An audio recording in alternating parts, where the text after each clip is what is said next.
Chapter 5. A Damsel in Distress. At this point in my story about Phoebe, Graham said, I knew somebody like Phoebe once. Phoebe, I said. Yes, that's right. I knew someone just like Phoebe, only her name was Gloria. Gloria lived in the wildest, most pepped-up world. A scary one, but, oh, that's more exciting than my own. Gramps said, Gloria? Is she the one who told you not to marry me? Is she the one who said I would be the ruination?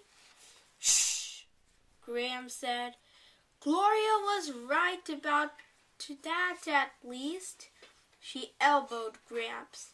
Besides, Gloria only said that because she wanted you for herself. Gold dang, Gramps said, pulling into a rest stop along the Ohio Turnpike.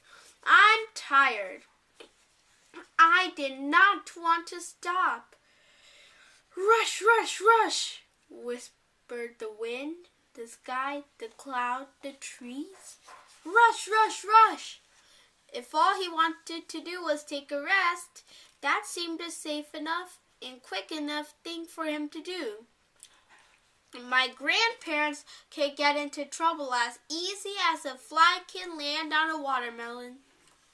2 years ago, when they drove to Washington, D.C., they were arrested for stealing the back tires off a senator's car. We had 2 flat sparkled tires, my grandfather explained. We were only borrowing the senator's tires. We were going to return them. In Bakes, Kentucky, you could do this. You could borrow someone's back tires and return them later. But you cannot do this in Washington, D.C. You could especially not do this to a senator's car. Last year, when Graham and Gramps drove to Philadelphia, they were stopped by the police for irresponsible driving.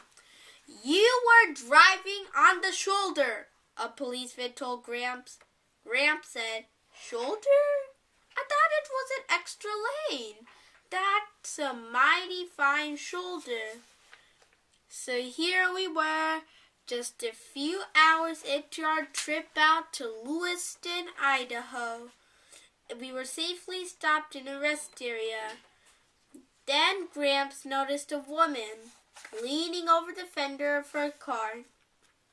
The woman was peering at her engine and dabbing a white handkerchief at various greasy items inside. Excuse me, Gramps said gallantly. I believe I see a damsel in some distress. And off he marched to her rescue. Gramps sat there patting her knees and singing, Oh, meet me in the tulips when the tulips do bloom. The woman's white handkerchief, now spotted with black grease, dangled from her fingertips as she smiled down on the back of Gramps, who had taken her place leaning over the engine. Might be the carbusterator, he said, or maybe not. He tapped a few hoses. Might be these dang snakes, he said. Oh my, the woman said. Snakes in my engine? Gramps waggled the hose. This here is what I call a snake, he said. Oh, I see, the woman said. And you think those snakes might be the problem?